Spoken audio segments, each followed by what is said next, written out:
There's a God area in the brain, and there's actually a professor, and he stimulates the outside of the right temporal lobe, and people have spiritual experiences.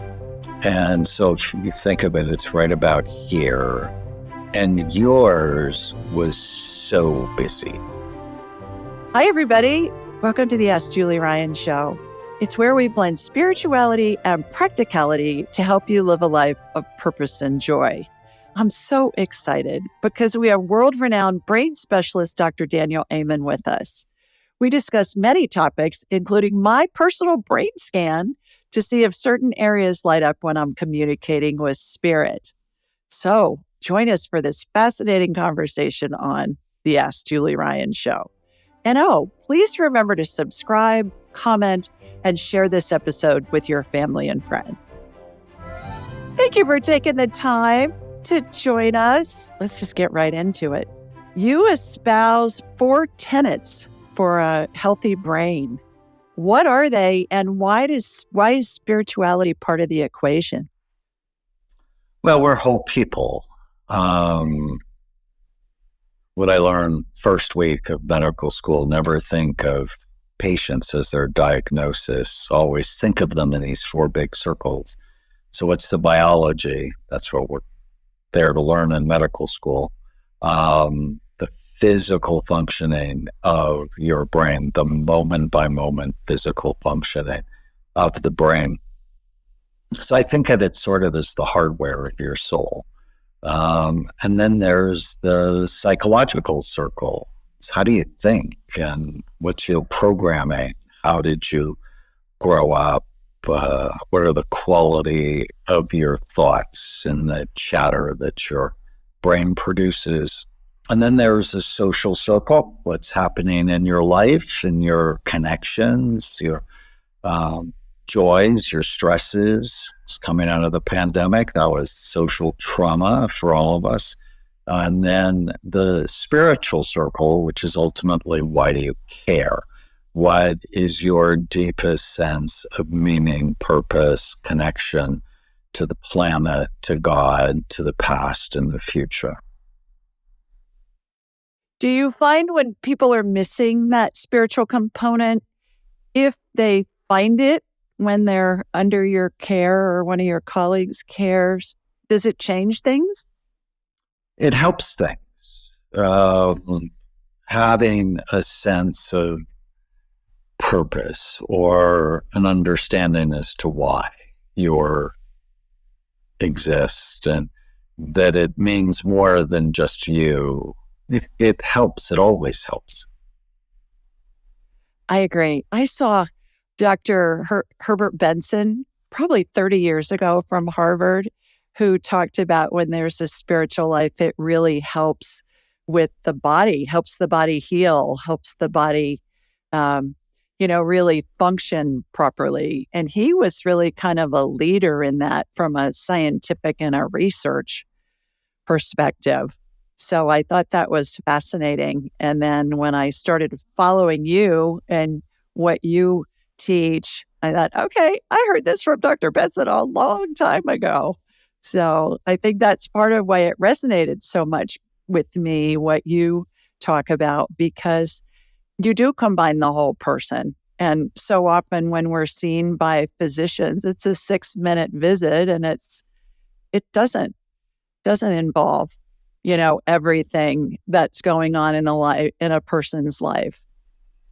No, and in many ways, we need to be our own physician because healthcare has changed so dramatically in my time as a doctor that managed care and business people have taken over the business of medicine, and the dollars clearly have gone up, but our health has gotten a lot worse. And almost 50% of doctors are burned out because it's different than it was before. So I try through my work to empower people to really take care of their health and not be dependent on that 6-minute visit where you may end up on an antidepressant, an anti-anxiety drug, something to sleep that you're stuck on for the rest of your life.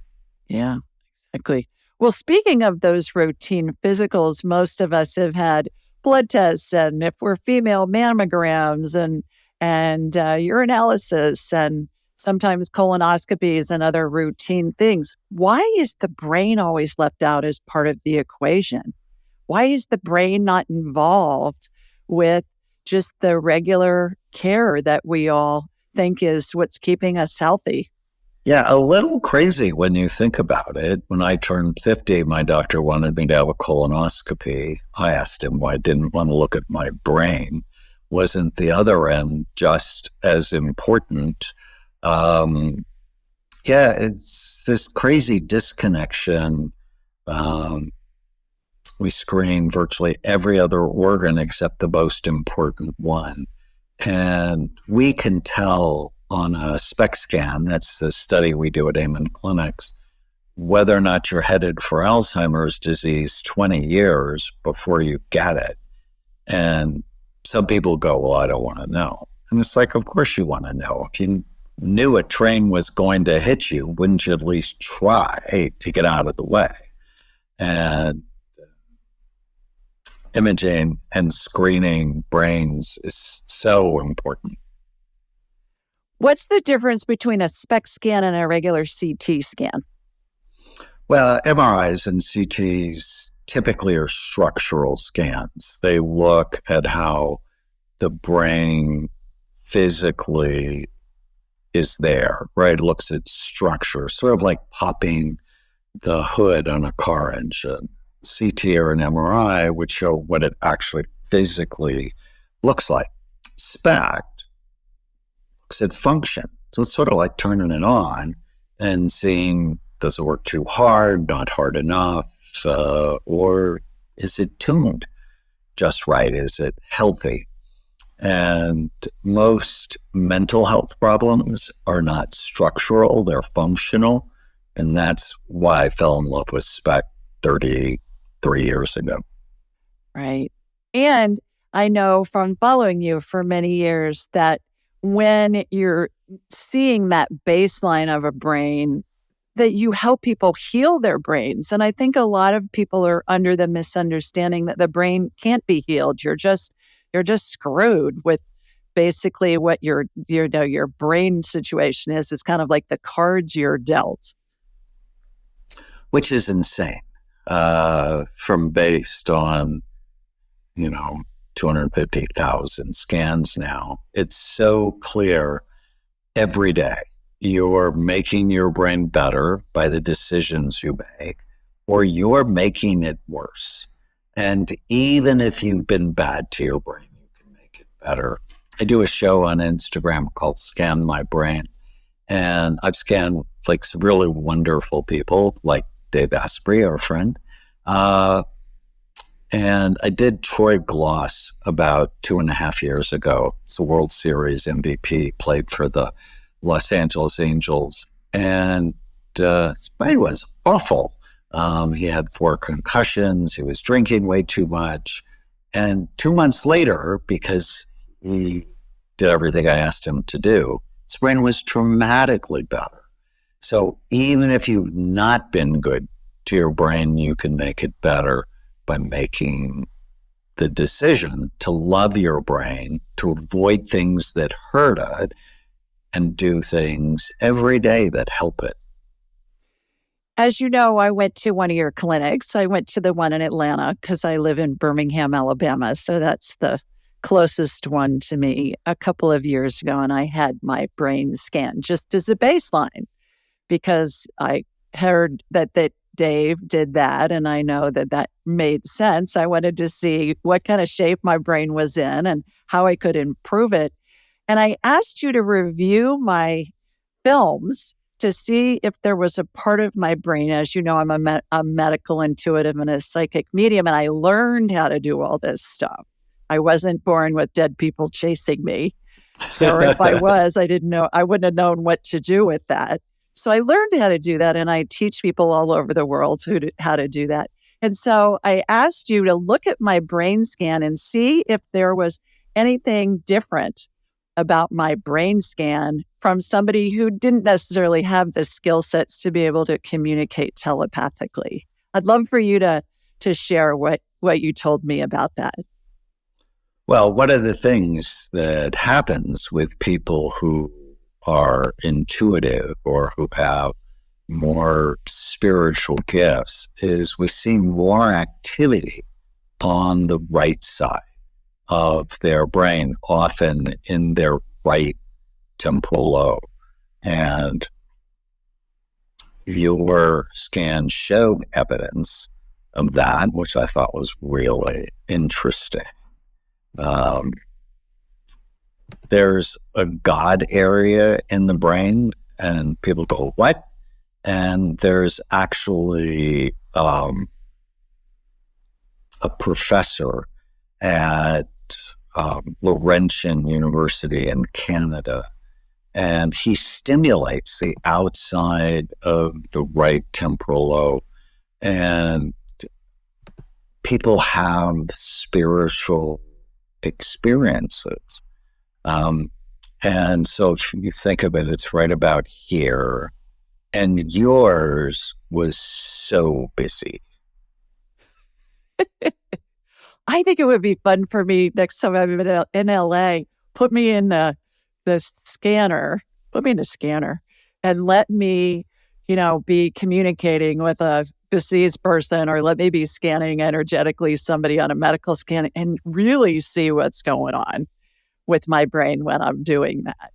I think it would be interesting. I did a study on prayer, and as part of it, we had people speaking in tongues. And if you think of speaking in tongues, it's channeling. The theory is it's a gift of the Holy Spirit, and the Holy Spirit is speaking through you. And the hypothesis when you channel, so that's a little bit different, is your brain activity drops, and then you can become a vessel for another entity. And that's what happened in 6 out of 10 of our subjects. But sometimes we'll get this big activation in the right temporal lobe, which is what I saw for you. We did your scan twice, once at rest. That's when we saw the big activity in your right temporal lobe. And then once when you did a concentration task, and your brain sort of dropped in activity. That's a really interesting scan. Well, the interesting thing about that too is different from channeling. I'm totally awake. I mean, I'm coherent. I'm talking. I'm seeing in my mind's eye. I've told you I'm like a human MRI. I can see broken bones, torn ligaments, viral infections, bacterial infections. I can see cancer. And then that's corroborated with actual films at the doctor. And so I'm able to see it energetically, but I learned how to do it. I've been doing it for 30 years. So, with anything, you can learn how to throw a football, but you're not going to be Tom Brady without a lot of practice. And I think what I've been able to do and what I teach is people to develop that area. So what I'm hearing you say is, I know it's possible to do it because I've done it myself, and I see many other people from all walks of life do it as well. What's happening in the brain as we're developing new skill sets? Well, there's this big idea called neuroplasticity, which is the brain changes over time based on the usage, on what you do. And the more you do something, the more your brain will develop that track. And it's hard. Everything new is hard because your brain doesn't have a pathway for it. But I've been thinking a lot about recently is neuroplasticity can be really good, learning new skills, or it can be really bad. For example, if you have pain and then you become afraid of the pain, and then you predict disaster, you're actually going to create that fear pain circuit in your brain, it will grow and your world will become smaller with suffering. And so you have to be very careful with what you do day in and day out. Even the thoughts you think, if they tend to be negative, they're just more likely to be negative tomorrow. So training your brain to behave in the ways you want it to is really important. And most people don't think they have any control over how their brain works, but you have control over the hardware, over the software, over the network connections, right? So biological, psychological, social. Um, yeah. So it can be good or bad. Well, and you bring up a really good point about being able to control our thoughts and being able to take care of our thoughts. And I love your ANT system. So please share that with us here in a second. But when I tell people you got to change your thoughts, because otherwise you're going to attract more of what you get. And you're talking about from a physiological brain standpoint, we are. But people say, well, that's too easy. How could it be that simple? But it really is. Would you agree? Well, it takes work, and it's a practice, but it's so important. In fact, it's so important. I think it should be part of elementary school curriculum. We actually have a course for preschoolers, kindergarten, grade 1, 2 kids, where we teach them to love and care for their brain. And part of it is to eliminate the ants. So ANT stands for automatic negative thoughts, the thoughts that just come into your mind automatically and ruin your day. I was 28 years old in my psychiatric residency at the Walter Reed Army Medical Center in Washington, D.C., when one of our professors said, you have to teach your patients not to believe every stupid thing they think. And I'm like, but I believe every stupid thing I thought, and I always had, and because no one had ever said, thoughts lie, they lie a lot, and it's our uninvestigated thoughts that create suffering. And, the idea of disciplining my mind had never come into my head until that moment. And here's the exercise. Whenever you feel sad, mad, nervous, or out of control, write down what you're thinking. And then just ask yourself whether or not it's true, whether or not it's helpful, whether or not it serves the goals you have, or it hurts. And it's really using your brain to know what you want and to be intentional every day to get what you want. So, in my marriage with Tana, I want a kind, caring, loving, supportive, passionate relationship. I always want that. I don't always feel like that. Rude thoughts show up in my head, but I don't say them because it won't help me get what I want. And, horrible thoughts sometimes will come in my head, and I don't say them or I don't act on them because they don't get me what I want. And people go, oh, but that's selfish, thinking about what you want. And I'm like, virtually everything I want is good, right? From good relationship with my wife, good relationship with my kids and grandkids, to do great work, to live a long time. And so, no, that's not selfish. In fact, in my book, You Happier, I open it with happiness is a moral obligation because of how you impact other people, right? If you were raised by an unhappy mother or married to an unhappy spouse and you ask that person, do you think happiness is an ethical issue? Everybody would say yes, because it's contagious. I agree. I have a client and I want to run this by you. I'd love to hear your input on this case. This gentleman came to me on the phone. All my scans are remote. I could scan you if you were on Mars or in a galaxy far, far away. It doesn't matter. And so he came to me And I was talking to him on the phone, and he was diagnosed with mild cognitive impairment. His father died from Alzheimer's. And he said he went to 2 or 3 doctors, and they all said, basically there isn't anything you can do to help yourself. You're on this slippery slope. There's a really big percentage you're going to get Alzheimer's too. Enjoy your life while you know what's going on. This is him telling me this. And he heard it from 2 or 3 different doctors. So I got him on my radar. And then what I saw in my mind's eye was the whole left side of his brain had been injured at one point. I mean, the whole thing. I'd never seen anything like it. And I work with pro and college athletes, and I work with other people that have been in bad car accidents, and I can see the injury in their brains in my mind's eye, but this guy took the cake. So I said to him, were you just in a horrific car accident? Were you in a bombing? Were you in the military? What happened? And he stopped for a minute and he said, I am a retired engineer and I worked for a defense contractor. He said, I was in Iraq on one of the bases and we had a missile that came in and exploded. He went on to say, I wasn't injured. My building wasn't damaged, but that side of my body was facing the window when the bomb exploded.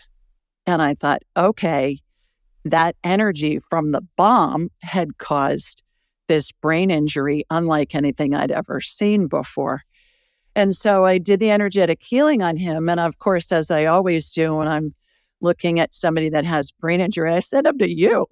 And I send them to your website. I say, go work with Dr. Amon's clinics, follow everything that's on there. They have payment plans. Figure out a way to go get your brain scanned and work with them to help heal your brain. So 6 months later, he went to see the neurologist for a follow-up, and his scores were back to normal. And then a year later, not only were his scores, they had gone beyond normal, and he was discharged. He said, you don't need to come back. There's no reason. You don't have the mild cognitive impairment any longer.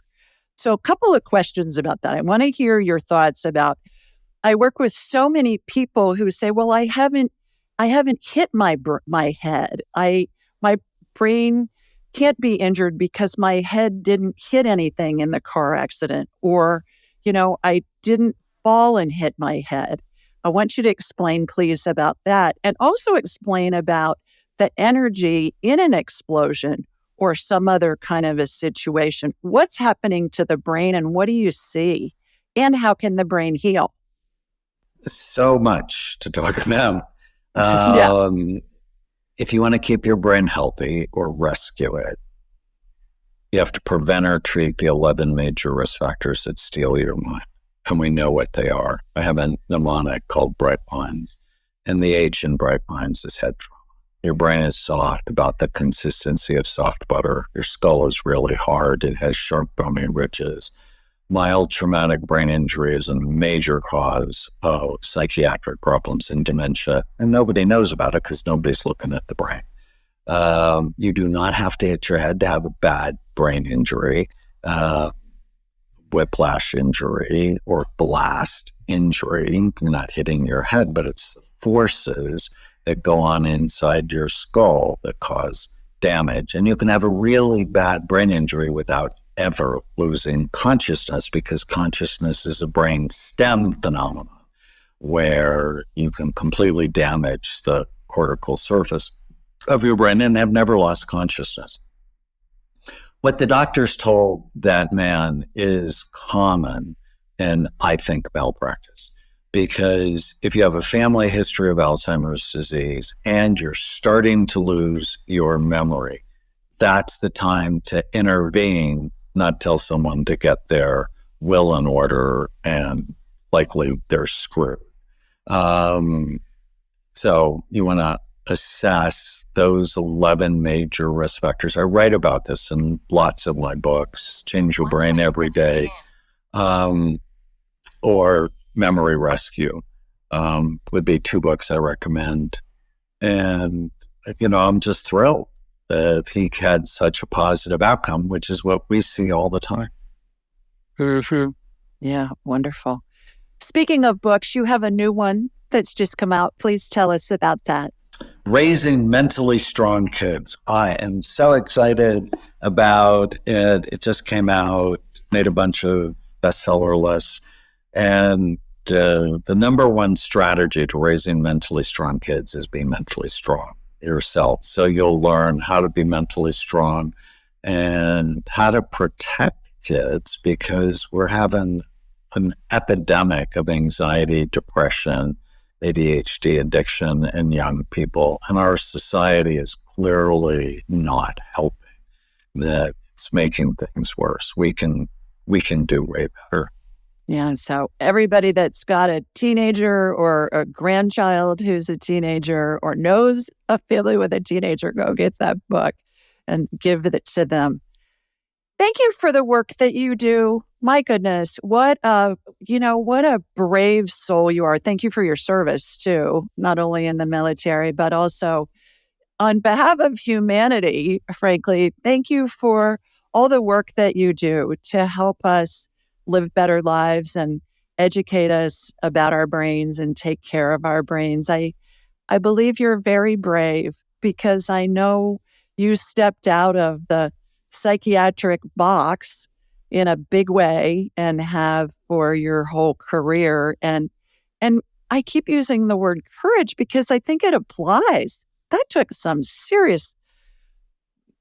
If for a woman, I say golden ovaries, and for a guy, I say brass balls, to be able to step outside of the box and really pave the way for a new way of thinking in this area.